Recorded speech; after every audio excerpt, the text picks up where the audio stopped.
Et en France, les démêlés judiciaires du parti d'extrême droite dominent toujours l'actualité.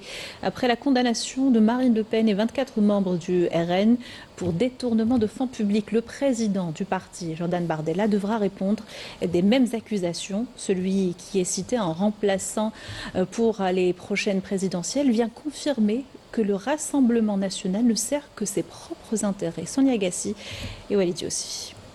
L'affaire Marine Le Pen, perçue par la majorité des Français comme l'affaire du siècle, révèle une réalité bien plus sombre.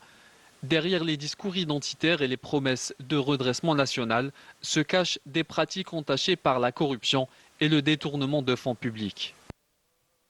Le slogan du Rassemblement national, c'était « tête haute, main propre ». Eh bien, je crois qu'aujourd'hui, ils doivent baisser la tête et voir que leurs mains sont bien sales.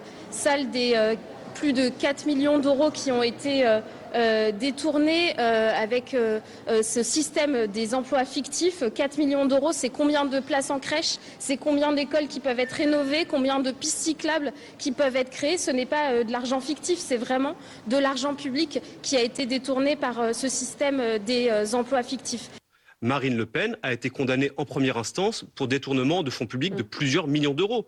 Et ça devrait être cela le seul sujet dont nous devrions débattre aujourd'hui, à savoir si oui ou non Marine Le Pen est encore autorisée quelque part à être encore députée, si elle ne devrait pas démissionner, si elle ne devrait pas présenter des excuses aux Françaises et aux Français pour avoir volé l'argent public qui était celui du Parlement européen pour son parti politique. Un autre scandale vient secouer la partie à la flamme. Cette fois, il s'agit de Jordan Bardella, le dauphin politique de Le Pen et figure montante de l'extrême droite.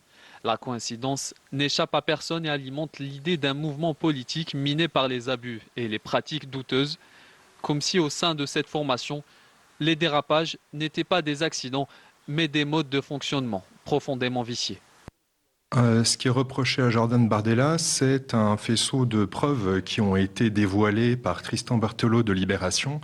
Il y a un certain nombre d'éléments qui ont été apportés par Libération, qui sont notamment des agendas qui ont été achetés en 2018, mais qui sont datés de 2015, ou encore des revues de presse qui ont été faites a posteriori, qui ont été signées de la main de Jordan Bardella.